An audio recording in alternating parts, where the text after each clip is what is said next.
Good evening दोस्तों, मैं संदीप कुमार। मैंने आज आप सबके लिए लेकर के आया सर एक जबरदस्त एक मस्त टॉपिक, क्योंकि आज हम बात करने वाले हैं सर आप सभी का मन पसंदीदा चैप्टर, जिससे आपके एग्जाम में प्रत्येक साल कम से कम 2 ऑब्जेक्टिव तो पक्का आता है सर। और वो 2 ऑब्जेक्टिव जो आपके एग्जाम में प्रत्येक साल पक्का आता है या फिर जो पक्का आने वाला है वो यही वीडियो से आने वाला है। हाँ, क्योंकि आज की क्लास में वैसे ऑब्जेक्टिव है जो आपके एग्जाम में 100% नहीं 110% चमकेगा तो चमकेगा सर, ठीक ना। तो चलते हैं सर, क्लास को करते हैं शुरुआत। और एक बात और आप सबको मैं बता देना चाहता हूं कि आपको क्लास 10th मैथ या साइंस का ऑल चैप्टर का VVI सब्जेक्टिव एंड ऑब्जेक्टिव का यूट्यूब के प्लेलिस्ट में एक प्लेलिस्ट बनाया गया है, ठीक ना, जहां पे आपको लिखा रहेगा क्लास 10th गणित ऑल ऑब्जेक्टिव एंड सब्जेक्टिव। इसी के जस्ट नीचे आपको लिखा रहेगा साइंस का भी, ठीक ना। तो अगर उसका प्लेलिस्ट में अगर आप जाकर देखना चाहते हैं तो देखिए, या फिर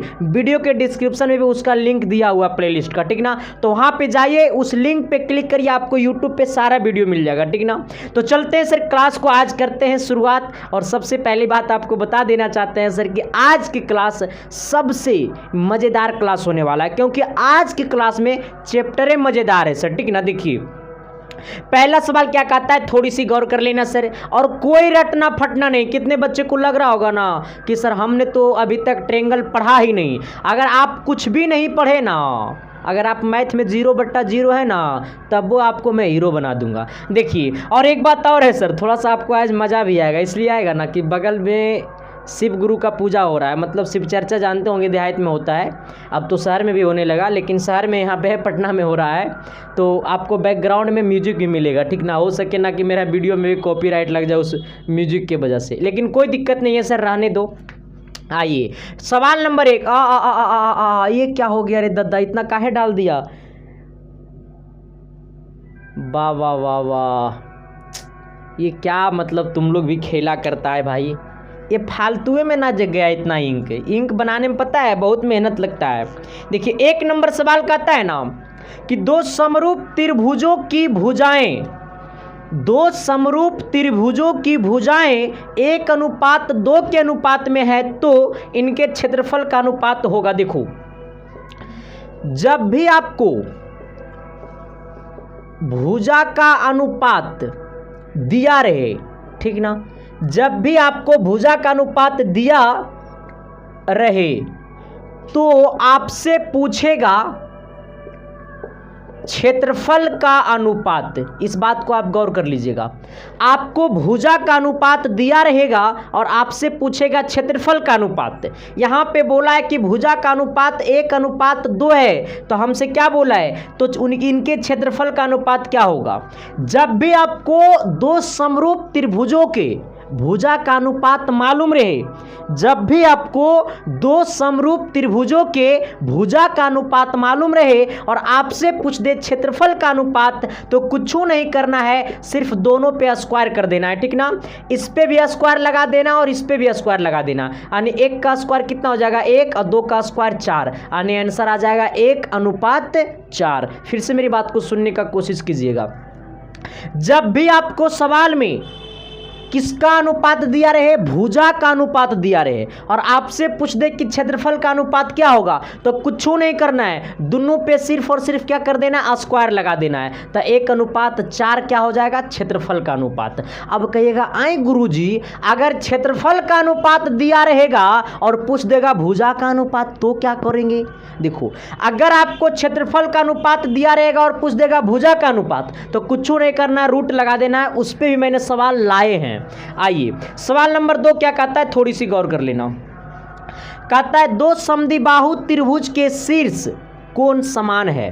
2 समद्विबाहु त्रिभुज के शीर्ष कोण समान है और उनके क्षेत्रफल का अनुपात दिया हुआ है 16:25, तो संगत भुजाओं का अनुपात क्या होगा। देखो सवाल कितना घुमाया, बोला है क्या कि 2 समद्विबाहु त्रिभुज के शीर्ष समान है। अब तोर तो दिमाग यहीं से अब अटकना लगेगा कि पहले 2 समद्विबाहु त्रिभुज बना लो जिनका शीर्ष वाला कोण इक्वल कर दो। अरे बेवकूफ, वो सब कुछ नहीं करना है, ये है ऑब्जेक्टिव क्वेश्चन। तो तो दिमाग लगाना है संदीप कुमार जैसा। देखो जहाँ पे एकदम जो जेन्युइन बात होती है ना सर, एसके साइंस क्लासेस आपके तक यही पहुँचाएगा, कोई एक फेक नहीं पहुँचाएगा, ठीक ना। क्योंकि सर हम नहीं बोलते हैं, हमारी रिजल्ट बोलती है। देखो क्या बोला कि दो समद्विबाहु त्रिभुज के शीर्षों का समान है। अच्छा, दो समद्विबाहु त्रिभुज के शीर्ष कोण समान है, उनके क्षेत्रफल का अनुपात दिया हुआ है। देखो हमसे कुछ नहीं बोला, ये बोला है कि क्षेत्रफल का अनुपात हमको मालूम है, हमको क्षेत्रफल का अनुपात मालूम है 16:25, और हमसे पूछा है कि उनके संगत भुजाओं का अनुपात क्या होगा। हमसे पूछा है कि संगत भुजाओं का अनुपात क्या होगा, संगत भुजाओं का, अरे भाई तू सब एकदम परेशान करके रख देता है, अनुपात क्या होगा। अब देखो यहाँ पे गौर कर लेना रे मोहतरमा, ए मोहतरमा देख लूँ तभी तो कहोगे कि तेरी आंखों में मेरा चेहरा दिखता है। देखो अगर आपको क्षेत्रफल का अनुपात मालूम रहे और आपसे पूछ दे कि भुजा का अनुपात क्या होगा, तो कान पकड़ के उठ बैठ कर देंगे ना रे बब्बा ना। अगर आपको क्षेत्रफल का अनुपात मालूम रहे और पूछ दे के भुजा के अनुपात, तो दोनों पे सिर्फ क्या लगा देना है, रूट लगा देना है। फिर से मेरी बात को सुनो, अगर आपको क्षेत्रफल का अनुपात दिया रहे और आपसे पूछ दे कि भुजा का अनुपात क्या होगा, तो आंख मूंद करके क्षेत्रफल में सिर्फ रूट लगा देना है, भुजा का अनुपात निकल जाएगा। अब देखो 16 किसका स्क्वायर होता है, तो 4 का स्क्वायर होता है। आना ये 25 को रूट से हटाना है, तो 5 का स्क्वायर 25 होता है, यानी आंसर आ जाएगा 4:5। अब देखना, जब भी आपको क्षेत्रफल का अनुपात मालूम रहे और आपसे पूछ दे भुजा का अनुपात, तो सिर्फ क्या लगा देना है, रूट लगा देना है, आंसर निकल जाए। जब आपको भुजा का अनुपात मालूम रहे और पूछ देगा आपको क्षेत्रफल का अनुपात, तो भुजा में सिर्फ क्या कर देना है, स्क्वायर लगा देना है, आंसर निकल जाएगा। यहां तक में किसी प्रकार की दिक्कत मैं पूछना चाहता हूं आपसे कि यहां तक में किसी प्रकार की दिक्कत है, समस्या, तो कमेंट बॉक्स में कमेंट कीजिए। आपकी हर समस्या पे करूंगा खुलकर बार, तभी तो सिलेक्शन अब की बार 482 से भी पार। हाँ, और एक बात और है सर, जो मैं करवा रहा हूँ इसका क्वेश्चन, अगर इसका आपको पीडीएफ चाहिए तो आप टेलीग्राम को ज्वाइन कर लीजिए। आपको यहाँ पे दिखाई दे रहा होगा @संदीप7295, टेलीग्राम पे सर्च कीजिएगा, मेरा आईडी खुल जाएगा, इसे ज्वाइन कर लीजिएगा, या फिर वीडियो के डिस्क्रिप्शन में टेलीग्राम का लिंक है, जाकर के ज्वाइन कर लीजिए, ठीक ना। और दूसरी बात तो ये है ना, टेलीग्राम ज्वाइन करने का फायदा कि आपके एग्जाम के 30 मिनट पहले मैं वो एंटीबायोटिक डाल देता हूँ जो आपके एग्जाम में हु बहु रहता है। अब इस पे ज़्यादा चर्चा नहीं करेंगे, वरना तो हमारा जेले भोगा देगा। 2022 में तो ऐसा ही डर लग रहा था। हाँ, कितना लोग धमकियों दिया था कि तू क्वेश्चनमा कहाँ से ले लाते हो। हम कहते हैं ना रे बब्बा ना। आइए सवाल नंबर 3 क्या कहता है सर, कहता है ना, यदि किसी त्रिभुज की एक भुजा का वर्ग अन्य दो भुजाओं के वर्ग के योग के बराबर हो, तो पहली भुजा के सम्मुख कोण क्या होगा। देखो देखो देखो क्या बोला, देखो देखो ना रे मोहतरमा। अच्छा, इसका जवाब कौन कौन देगा, मैं हर किसी को कमेंट बॉक्स देख रहा हूं।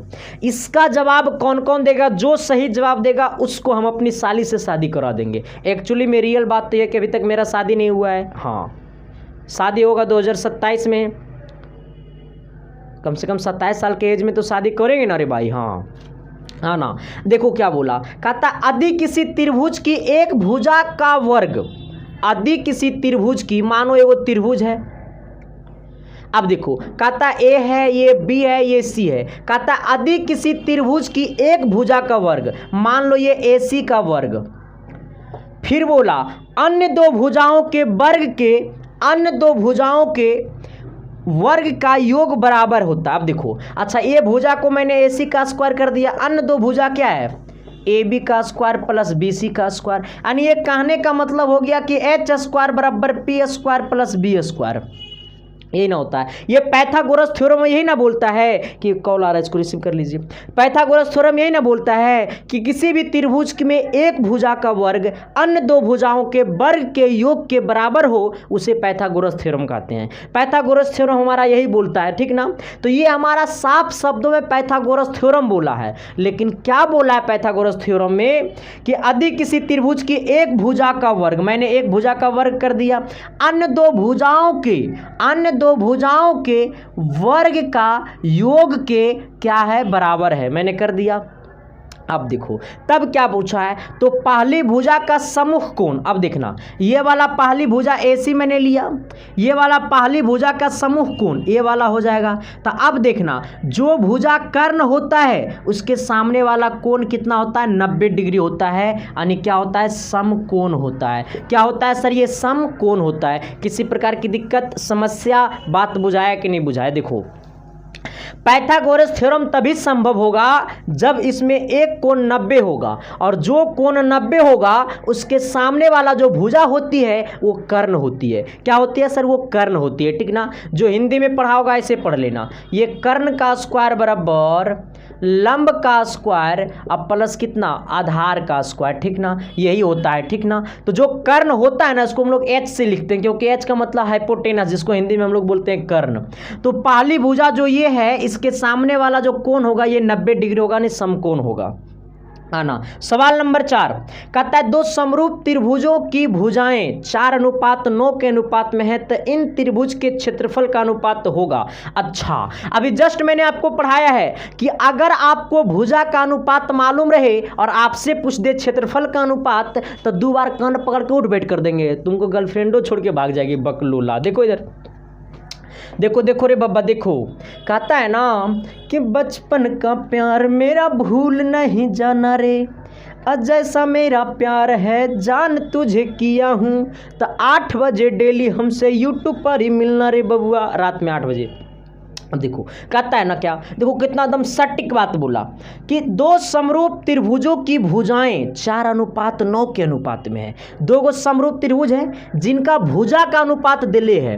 अच्छा, भुजा का अनुपात कितना है रे मोहतरमा, अरे मोहतरमा भुजा का अनुपात मालूम है कितना, 4:9। तब क्या पूछा है, तो इन त्रिभुजों के क्षेत्रफलों का अनुपात क्या होगा। अब हमसे क्या पूछा है सर, हमसे पूछा है क्षेत्रफल का अनुपात। मैंने भी जस्ट आपको पढ़ाया है, सिखाया है और मैंने बताया भी है कि अगर आपको भुजा का अनुपात मालूम रहे और आपसे पूछ दे क्षेत्रफल का अनुपात, तो भुजा से जाएंगे क्षेत्रफल में तो डायरेक्ट स्क्वायर कर देंगे, यानी ये हो जाएगा 4 का स्क्वायर और 9 का स्क्वायर। फिर से मेरी बात को सुनो, जब भुजा से जाना है क्षेत्रफल में तो भुजा में सिर्फ स्क्वायर लगा देना है, निकल जाएगा क्षेत्रफल का अनुपात। ये 4 का स्क्वायर 16, 9 का स्क्वायर 81, यानी आंसर हो जाएगा कितना, 16:81, ऑप्शन नंबर ए। मेरी बात बुझाया कि नहीं बुझाया। अगर भुजा का अनुपात मालूम रहे और आपसे पूछ देगा क्षेत्रफल का अनुपात, बाकी कुछ नहीं पढ़ना है, सवाल में सिर्फ इतना पकड़ना है कि भुजा का अनुपात दिया है और क्षेत्रफल का अनुपात पूछा है, तो डायरेक्ट भुजा का अनुपात दिया रहेगा तो इसमें सिर्फ स्क्वायर लगा देना है, ये क्षेत्रफल का अनुपात निकल जाएगा। आइए सवाल नंबर 5 क्या कहता है सर, थोड़ी सी गौर करना, क्योंकि अगला सवाल जो है ना वो कहता है ना कि जब जब तुझको देखूं तो अरे जी घबराता है। अब 5 नंबर सवाल कहता है, क्या कहता है रे बब्बा, देखो ना रे जरा बब्बा। कहता है दो समरूप त्रिभुजों के क्षेत्रफल क्रमशः 81 सेंटीमीटर और कितना 49 सेंटीमीटर स्क्वायर है। यदि पहले त्रिभुज की ऊंचाई 6.3 सेंटीमीटर है तो दूसरे त्रिभुज की संगत ऊंचाई क्या होगी। देखो यहाँ पे गौर कर लेना, यहाँ पे देखो पहला त्रिभुज का क्षेत्रफल, यहां देखते जाओ, पहला त्रिभुज का क्षेत्रफल बट्टा दूसरा त्रिभुज का क्षेत्रफल का अनुपात हमको दिया हुआ है, ठीक ना। पहला त्रिभुज का क्षेत्रफल का अनुपात दिया हुआ है 81, दूसरा त्रिभुज का क्षेत्रफल दिया हुआ है 49।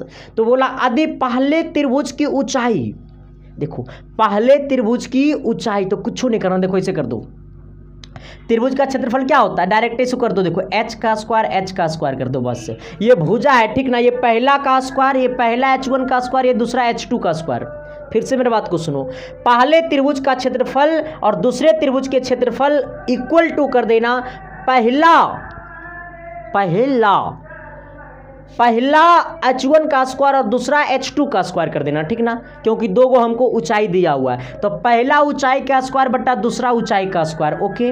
अब देखो पहला त्रिभुज का क्षेत्रफल और दूसरा त्रिभुज के क्षेत्रफल का अनुपात है 81:49, ये 81:49। अब बराबर h1 का वैल्यू दिया हुआ है कितना, H1 का वैल्यू दिया हुआ है कितना, पहला ऊंचाई दिया हुआ है 6.3, तो ये हो जाएगा 6.3 का स्क्वायर बट्टा ये हो जाएगा H2 का स्क्वायर। अब देखना, थोड़ा सा गौर कर लेना, हमसे पूछा है H2, कहाँ गया वो वाला पेन, H2 का हमसे पूछा है दूसरा ऊंचाई। अच्छा यहाँ भी स्क्वायर, यहाँ भी स्क्वायर। अच्छा ये 81 किसका स्क्वायर होता है, तो 81 9 का स्क्वायर होता है। आना ये 49 7 का स्क्वायर होता है बराबर ये 6.3 का स्क्वायर, अब बट्टा ये नीचे H2 का स्क्वायर। अब देखो यहाँ पे देखो, स्क्वायर स्क्वायर स्क्वायर स्क्वायर से गला खोपचा में, सब स्क्वायर से स्क्वायर गला खोपचा में, ये बच गया 9/7। अब बराबर ये 6.3 बट्टा H2। अब कुछ नहीं करना है, क्रॉस मल्टीप्लीकेशन कर दो, उल्टा पुल्टा गुना कर दो, इसको गुना इसके साथ, इसको गुना इसके साथ, यानी हो जाएगा 9 गुने H2 बराबर इसको गुना इसके साथ 7 गुने 6.3, ये 9 गुना में नीचे आई थी, भागा में चला, तो ये हो जाएगा 7 गुने 6.3। अब बट्टा नीचे कितना 9, ये बाजा वाला नु तंग करके मार दिया हम। गुड, इसीलिए शहर में ना सब जरी को खोपचा वाला घर खरीद लेगा और ओकरे में चाहेगा कि हम दुनिया का सब कुछ बसा ले। देखिए यहाँ पे गौर करिएगा सर, अच्छा ऐसे तोरा काटने नहीं ना आएगा, कहेगा सर ये पॉइंटवा कैसे काटेंगे, तो गर्लफ्रेंड के पास कॉल लगा दो, अब मेरा वीडियो शेयर कर दो। देखो देखो देखो बकलूला, यहाँ से ये वाला पॉइंटवा काटेंगे ना रे बबुआ, तो नीचे 10 उतरेगा। क्यों, क्योंकि पॉइंट के बाद एक अंक है, तो नीचे 1 0 हो जाएगा, 1 के बाद 1 0 10 हो जाएगा। अब ये कितना हो गया, ये पॉइंट हटने के बाद एक 63 हो गया, तो 9 7 63, 7 बार में चल गया खोपचा में, यानी H2 बराबर कितना हो गया 7 गुने 7 7 7 49, 7 7 49। अब बट्टा में नीचे कितना है 10, ये 49 को 10 से काटेगा ना तो आ जाएगा 4.9, यानी H2 बराबर कितना आ गया 4.9। यही क्या हो गया सर, आंसर हो गया। यही क्या हो गया, आंसर हो गया। सभी को बुझाया कि नहीं बुझाया, मैं पूछ रहा हूँ सभी को बुझाया कि नहीं बुझाया। मेन दिमाग यहीं पे लगाना है, जब भी पहला ऊंचाई मालूम रहे और ये दूसरा ऊंचाई मालूम रहे और दो में से एक ऊंचाई पूछ दे और दोनों क्षेत्रफल मालूम रहे तो ये फार्मूला लगा देना। या फिर हमको पक्का आज हमारा वीडियो पे कॉपीराइट लगेगा, यूट्यूब तो समझेगा कि मास्टरवे गाना बजा रहा था शिव चर्चा वाला। अब देखो सब पैसा चल जाएगा, ये वाला वीडियो का पैसा चल जाएगा खोपचे में। कभी कभी क्वेश्चन क्या रहेगा, चलो आप सब तो सफलता आप सबको हासिल मिलेगा, आप सबका क्लास में छोड़ना नहीं चाहता हूँ, बस एक ही चीज़ मेरा दिमाग में चलता है। अब देखो अगर कभी कभी क्या रहेगा कि दो क्षेत्रफल में से एक क्षेत्रफल मालूम रहेगा और ये दोनों मालूम रहेगा, ऐसे भी निकाल देना।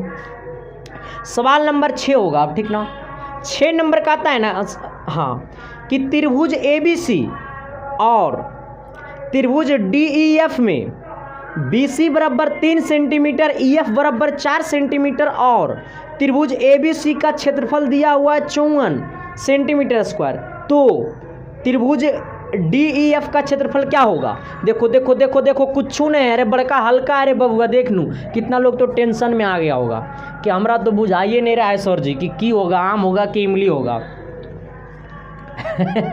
अरे नहीं याद आता है ना तो एक बार संदीप कुमार को दिल से याद कर लेना। अच्छा अच्छा का तो बेड़ा पार कर दिए हैं और तुम सब क्या है चिल्ला, ठीक नू। अरे सच्चे दिल से अगर कोई पढ़ाता है ना रे तो एक ही नाम है गुरुजी, हाँ गुरुजी एक ही नाम है, आना। सर आपने बहुत जगह पढ़ा होगा, मैं ये नहीं कहता हूँ कि सबसे अच्छा मैं पढ़ाता हूँ, ये नहीं कहता हूँ सर, लेकिन जैसा भी पढ़ाता हूँ सर तो आप सबके सफलता के लिए पढ़ाता हूँ। आना कहता है ना सर कि देखो कहता है त्रिभुज ABC और त्रिभुज DEF में BC बराबर दिया हुआ 3 सेंटीमीटर, ठीक ना। हाँ देखो यही सवाल है जो भी मैंने आपको बोल रहा था, अरे मैंने अभी जो बोल रहा था वही सवाल है। देखो त्रिभुज ABC है, 6 नंबर है ना, ABC है, फिर क्या है त्रिभुज DEF है, जहाँ पे बोला है BC बराबर 3 और क्या बोला है EF बराबर 4। हमसे क्या बोला है कि त्रिभुज ABC का जो क्षेत्रफल है ना, ये वाला त्रिभुज ABC का क्षेत्रफल है 54, इसका क्षेत्रफल हमको निकालना है। अभी जस्ट मैंने आपको जो बात बोल रहा था इसी पे ये सवाल है। अच्छा अभी मैंने आपको क्या बोला कि कुछ नहीं करो, कर दो पहला त्रिभुज का क्षेत्रफल। हाँ पहला त्रिभुज का आने का मतलब ABC का क्षेत्रफल, त्रिभुज ABC का क्षेत्रफल बटा त्रिभुज DEF का क्षेत्रफल इक्वल टू पहला भुजा है, यहाँ ऊंचाई नहीं है, यहाँ भुजा है। और ये भुजा हो सकता है ऊंचाई भी रहे, ठीक ना। अरे सब कुछ डिस्टेंस ना होता, दूरिये न होता है जी। तो ये भुजा के जगह कुछ ऊंचाई भी बोल सकता था, तो कोई दिक्कत नहीं है। अब ये कर दो, यहाँ पे BC दिया हुआ है तो ये कर दो BC का स्क्वायर बट्टा यहाँ पे क्या दिया हुआ EF, तो EF का स्क्वायर कर दो। किसी प्रकार की दिक्कत? मैं पूछ रहा हूँ किसी प्रकार की दिक्कत, समस्या है तो बता देना। पहला त्रिभुज का क्षेत्रफल कितना है?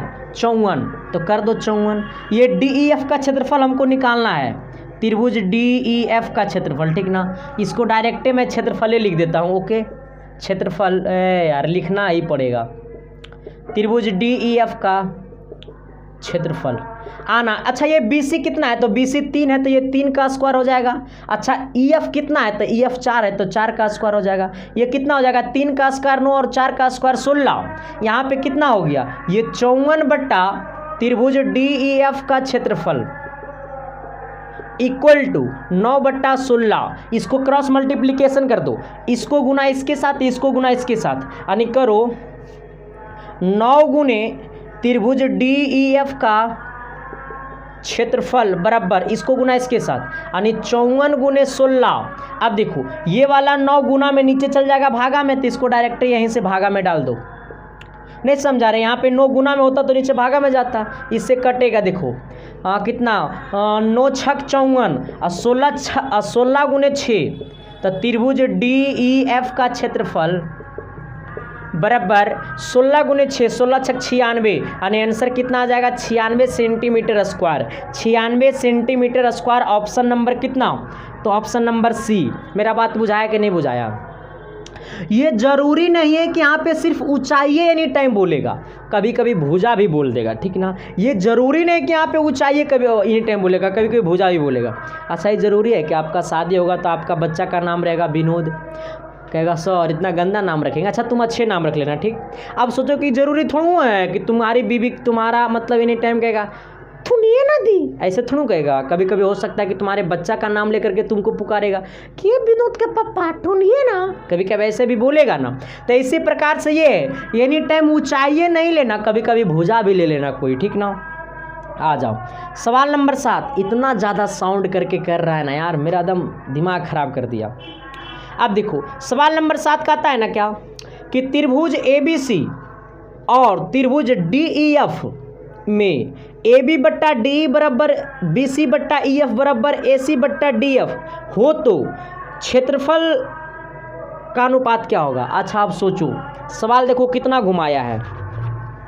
सवाल मैं पूछ रहा हूँ कितना घुमाया है, लेकिन हम सब घूमने वाले में से है नहीं बबुआ, ना घूमेंगे रे, जब तक तोड़ेंगे नहीं तब तक छोड़ेंगे नहीं। हाँ हम लोग यूपी बिहार वाले लोग हैं, यूपी बिहार झारखंड वाले लोग हैं। किसी से डरना नहीं सीखे सर, मुसीबत से लड़ना सीखते हैं। हाँ और ज़िंदगी में जो इंसान मुसीबत से लड़ना नहीं सीखा वो इंसान नहीं, वो सबसे गंदा है ज़िंदगी का, मतलब धरती पर का वो बोझ है सर। हाँ क्योंकि ज़िंदगी का नाम ही है संघर्ष, तो संघर्ष करते रहो और संदीप कुमार को आगे बढ़ाते रहो। आइए 7 नंबर बोला क्या है कि AB अब बट्टा क्या D अब बराबर BC बट्टा EF बराबर AC बट्टा DF बराबर 3 बट्टा 5। तो हमसे क्या पूछा है कि क्षेत्रफल का अनुपात, तो अच्छा 2 त्रिभुज है ना, तो हमसे यही पूछा है कि त्रिभुज ABC का क्षेत्रफल और त्रिभुज ABC और त्रिभुज DEF का क्षेत्रफल का अनुपात क्या होगा? अनुपात बताइए। देखिए 2 त्रिभुज है, ये DEF है, ठीक ना। अब देखना गौर करना थोड़ा सा, देखो रे बबुआ 2 त्रिभुज है, 2 त्रिभुज का सभी भुजा एक दूसरे का क्या है? इक्वल है सर, 3:5 के अनुपात में है। अच्छा ये 3:5 के अनुपात में ये क्या बता रहा है अपने आप को? तो ये भुजा का अनुपात बता रहा है। अरे 3:5 जो है वो क्या बता रहा है? तो ये भुजा बता रहा है, क्योंकि AC DF ये भुजे नहीं होगा रे, ये क्षेत्रफल होगा। AC को क्षेत्रफल बोला जाता है नहीं। तो अब सोचना कि ये जो 3/5 है वो त्रिभुज इसका और इसका, ये भुजा का अनुपात है। गौर से सुनना, ये 3/5 जो है वो त्रिभुज इसका और त्रिभुज इसका, का ये भुजा का अनुपात है। और मैंने आपको बताया है, सिखाया है, समझाया है और मैंने सब कुछ किया है कि अगर आपको भुजा का अनुपात मालूम रहे और अगर आपसे पूछ दे क्षेत्रफल का अनुपात तो डायरेक्ट भुजा के अनुपात में स्क्वायर कर देना है, यानी 3 का स्क्वायर बट्टा 5 का स्क्वायर यानी हो जाएगा 9/25, यानी हमको आ जाएगा 9:25 आंसर। समझ रहा है मेरी बात को? मेरी बात को बुझा रहा है रे विनोद? ए दीप, देखो ना दीप, आ जाओ यहाँ पे देखना, ये भुजा है अपने आप में बबुआ। तो जब भुजा है नो रे तो हमसे पूछा क्षेत्रफल का अनुपात ना जी, तो भुजा के स्क्वायर कर देना है, क्षेत्रफल निकल जाएगा। आइए 8 नंबर, कहता है सभी वर्ग होते हैं, दुनिया का कोई भी वर्ग होगा, दुनिया का कोई भी वर्ग है तो वो अपने आप में समरूप होता है, ठीक ना। कहता है सभी वर्ग होते हैं, समरूप होते हैं, दुनिया का कोई वर्ग समरूप होगा। कहता है किसी त्रिभुज के तीनों लंब मतलब ऊंचाई, कहता है त्रिभुज के तीनों लंब यानी कि ऊंचाई के मिलान बिंदु को कहते हैं। देखो यहाँ पे देखना, यहाँ पे देखना, अगर त्रिभुज के तीनों ऊंचाई अगर जो मिलता है उस मिलान बिंदु को हम लोग कहते हैं लंब बिंदु। क्या कहते हैं? लंब बिंदु। मिलान बिंदु को हम लोग क्या कहते हैं? लंब बिंदु। मिलान बिंदु को हम लोग क्या कहते हैं? लंब बिंदु। आइए अगला सवाल 10 नंबर, कहता है किसी वृत्त के बाह्य बिंदु P से, किसी वृत्त के बाह्य बिंदु P से स्पर्श रेखाएं PA और PB खींची गई है। यदि PA और PB हो तो PA बराबर 6 सेंटीमीटर हो तो PB की लंबाई क्या होगी? देखो ये स्पर्श रेखा से क्वेश्चन है, गौर करो। देखो इधर कहता है क्या, किसी वृत्त की बाह्य बिंदु P से 2 स्पर्श रेखा खींचा गया। ये वृत्त है, ये वाला बाह्य बिंदु P है, यहाँ से इस प्रकार से स्पर्श रेखा है, यहाँ पे इस प्रकार से स्पर्श रेखा है। स्पर्श मतलब टच करना। ये PA और ये PB हो गया। तो कहता है क्या कि PA बराबर 6 तो PB बराबर क्या होगा? देखो यहाँ पे गौर कर लेना, ये वाला स्पर्श रेखा PA और ये वाला PB स्पर्श रेखा त्रिज्या के साथ 90 डिग्री का कोण बनाता है, ये भी त्रिज्या के साथ 90 डिग्री का कोण बनाता है। अब यहीं से सोच लो, तो जो ये वाला स्पर्श रेखा होगा, अगर एक ही बिंदु से खींची गई स्पर्श रेखा एक दूसरे के बराबर होती है, एक ही बिंदु से खींची गई स्पर्श रेखा एक दूसरे के बराबर होता है, इसलिए अगर ये 6 है तो ये भी कितना होगा? 6 होगा। अगर ये वाला ये 6 तो ये भी 6, अगर ये वाला 100 तो ये भी 100, ठीक ना। तो एक ही बिंदु से खींची गई स्पर्श रेखा एक दूसरे के बराबर होता है। एक बात और यहाँ से सवाल आता है कि अब एक ही बिंदु से किसी वृत्त पर कितने स्पर्श रेखाएं खींची जा सकती है? एक बिंदु से किसी वृत्त पर कितनी स्पर्श रेखाएं खींची जा सकती है? मतलब यही वाला एक बिंदु से एक वृत्त पर कितनी स्पर्श रेखाएं खींची जा सकती है? तो एक बिंदु से अधिकतम 2 स्पर्श रेखाएं खींची जा सकती है। ये वाला बड़ा क्वेश्चन एग्जाम में आता है। हाँ, एक ही बिंदु से वृत्त पर 2 स्पर्श रेखाएं खींची जा सकती है अधिकतम। अगर सवाल आ गया कि किसी वृत्त पर कितनी स्पर्श रेखाएं खींची जा सकती है, बिंदु का नाम नहीं लेगा तो कहेगा खाली किसी वृत्त पर कितनी स्पर्श रेखाएं खींची जा सकती है, तो स्पर्श रेखा ए भी है, ए भी है, ए भी है, ए भी है, मतलब इसका आंसर अनंत हो जाएगा। क्या हो जाएगा? अनंत। तो 2 सवाल नोट कर लो कि एक बिंदु से किसी वृत्त पर 2 स्पर्श रेखाएं खींची जा सकती है, किसी वृत्त पर अनंत स्पर्श रेखाएं खींची जा सकती है। बस ये 2 बात दिमाग में रख लो, लेकिन बिंदु का चर्चा इसमें नहीं करेगा। आना सवाल नंबर कितना होगा सर? सवाल नंबर 13 नु होगा रे बबुआ, 13 नु होगा जी, 11 होगा, 11 नहीं, 13 नहीं, 11 होगा। बड़ा हल्ला करता है। कहता है दो समान कोणीय त्रिभुजों में उनकी संगत भुजाओं का अनुपात सदैव समान रहता है। किसने कहा? अच्छा देखो, कहता है 2 समकोणीय त्रिभुज में उनकी संगत भुजाएं का अनुपात सदैव समान रहता है। किसने कहा? तो ये थेल्स ने कहा। किसने कहा? थेल्स ने कहा। अच्छा, थेल्स पर में प्रूफ करने का आता है, ठीक ना, तो उस पर मैंने वीडियो बना दिया प्रूफ करके। 12 नंबर कहता है त्रिभुज ABC में AB बराबर 13, BC बराबर 12, तो AC बराबर 5, तो कोण C क्या होगा? देखो यहाँ पे देखो, गौर करो। 12 नंबर त्रिभुज ABC है, यहाँ से त्रिभुज एगो बना लो ABC।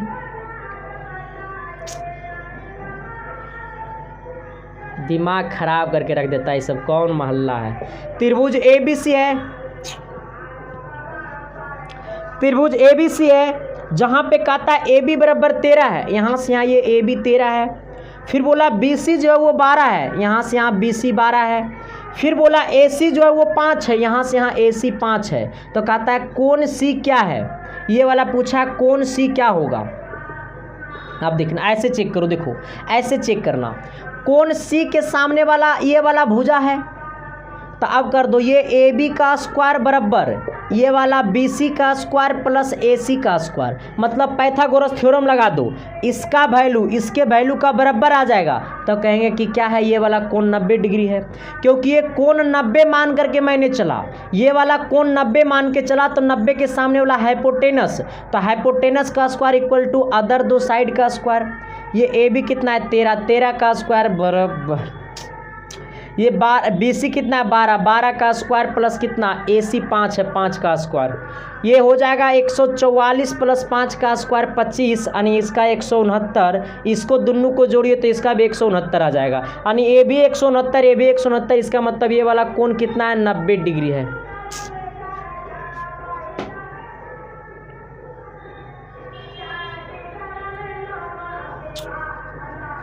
तेरह नंबर में आइएगा सर, कहता है भुजाओं की समान संख्या वाले दो बहुभुज समरूप होते हैं। भुजाओं की समान संख्या वाले दो बहुभुज समरूप होते हैं यदि उनकी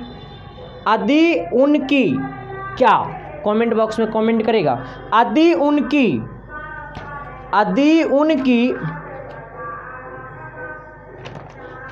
उनकी संगत कोण बराबर हो और संगत भुजाओं का अनुपात एक ही हो। देखो भुजाओं की समान संख्या वाले दो बहुभुज समरूप होते हैं यदि उनके संगत कोण बराबर हो। अगर संगत कोण बराबर है तो ऑटोमेटिकली संगत भुजाओं का अनुपात एक ही हो जाएगा। अगर संगत भुजाएं बराबर है तो ऑटोमेटिकली संगत भुजाओं का अनुपात बराबर हो जाएगा। आइए सवाल नंबर 14 क्या कहता है सर, थोड़ी सी गौर कर लेना 14 नंबर की तरफ।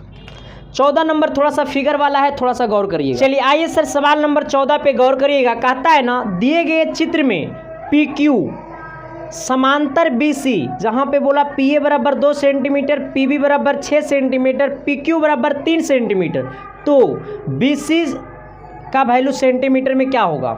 फिगर कुछ इस प्रकार से दिया हुआ है,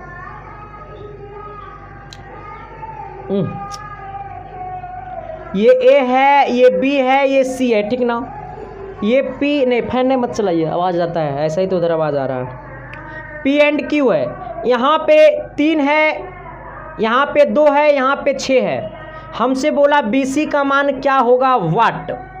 देखिए सर, जब भी आपको फिगर ऐसा हो और आपको सवाल में बोल दिया गया है कि BC जो है वो समांतर है PQ का, मतलब ये वाला लाइनमा जो है इसका समांतर है, ठीक ना, पैरेलल है, तो ऐसे केस जब होगा और ये दो भुजा दिया रहेगा या फिर ये दोनों दिया रहेगा, तो फॉर्मूला बनता है AP बटा PB बराबर AQ अब बटा QC, ठीक ना, AQ अब बटा QC। देखो ऐसे गौर कर लेना, जब भी ये वाला भुजा इसका समांतर रहेगा तो इसका अब बट्टा इसका कर देना, यानी AP बट्टा ये PB इक्वल टू ये वाला PQ बट्टा BC। अगर ये भुजा मालूम ना रह करके ये भुजा मालूम होता तो ऐसे केस में कर देता AQ बट्टा QC अब बराबर PQ अब बट्टा BC, ठीक ना। ये भी फार्मूला इस्तेमाल करते कब, जब ये वाला मालूम होता तब। AP का मान 2 है, PB का मान 6 है, AQ का मान कितना है, यहाँ से यहाँ AQ, यहाँ से यहाँ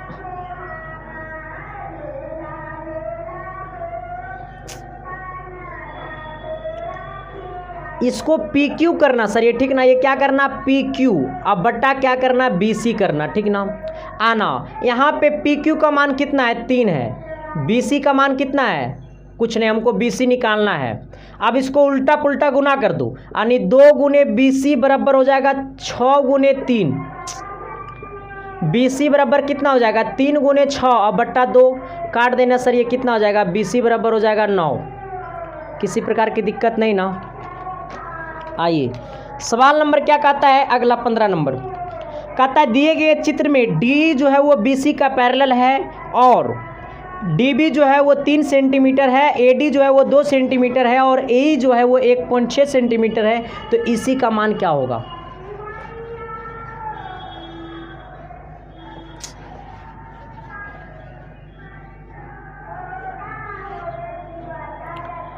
कहता है क्या D पैरेलल टू BC, जहां पे हमको इस प्रकार से फिगर दिया हुआ है 15 नंबर, ये A है, ये B है, ये C है, ये वाला आपका DE है, ठीक ना। हमको क्या बोला है कि AD जो है वो 2 है और ये जो DB है वो आपका कितना है 3 है और ये वाला AE जो है वो 1.6 है, तो हमसे बोला है कि EC का मान क्या होगा, EC इक्वल टू वाट। देखो यहाँ पे भी बोल दिया है कि जो आपका D जो है ना वो पैरेलल है वो BC का, D जो है वो पैरेलल है BC का, तो ऐसे केस में हमको बोला है EC क्या होगा। देखो फॉर्मूला बनता है AD अब बट्टा ये वाला DB कर देना इक्वल टू AE अब बट्टा EC। देखो हाँ यहाँ पे इसके बट्टा इसको और इसके बट्टा इसको भी कर देना, ये भी फार्मूला होता है, और इसके बट्टा इसको और इसके बट्टा इसको, ये भी थेल्स पर में होता है, ठीक ना। आना ये थेल्स पर में से फार्मूला है। AD कितना है, तो AD जो है वो 2 है, DB जो है वो कितना है 3 है, AE कितना है 1.6 है, EC कितना है, हमें EC निकालना है, उल्टा पुल्टा गुना कर दो, ये हो जाएगा 1.6 गुने 3, इसको इसके साथ गुना कर दो 2 गुने EC, ये हमारा 2 गुना में नीचे आएगा भागा में 1.6 गुने 3 बट्टा 2, ये पॉइंट को काटेंगे यहाँ पे 10 आ जाएगा। अब ये 16 बन गया है, 16 को 2 से काटेंगे 8 बार में कटेगा, ये हो गया 8 तिया 24, ये हो गया 8 तिया 24 और बट्टा नीचे 10 अब बराबर कितना EC, ये 10 से काटेंगे 24 को तो 2.4 बार में कटेगा, यानी कहने का मतलब कि EC बराबर कितना आ गया, EC बराबर आ गया 2.4, EC बराबर कितना आ गया 2.4। रहने दो भाई, कुछ सवाल और था लेकिन इतना आवाज़ आ रहा है ना कि हमको बड़ा अजीब फील हो रहा है, ठीक ना। तो आज तक का क्लास इतना ही रहेगा सर, और फिर मिलते हैं आप सबके बीच हम अगली क्लास में, और देखते रहना है इसके साइंस क्लासेस। क्लास अच्छा लगा तो कमेंट बॉक्स में ज़रूर कमेंट करना, और अगला चैप्टर क्या पढ़ाना है मैथ या साइंस में वो कमेंट कर देना, ठीक ना। और अगली क्लास में आपको तो देखिए अगली क्लास में हो सकता है सोशल साइंस का भी आपको ऑब्जेक्टिव शो को लाया हूँ, ठीक ना। और YouTube के प्लेलिस्ट में जाना सर, वहाँ पे ऑल आपको वीडियो मिल जाएगा फिजिक्स केमिस्ट्री मैंने मैथ और साइंस का, ठीक ना। तो सो प्लीज़ क्लास को देखते रहना सर, फिर मिलते हैं आप सबके बीच हम अगली क्लास में, तब तक के लिए बाय, देखते रहना इसके science classes. Thank you, love you मेरे भाई।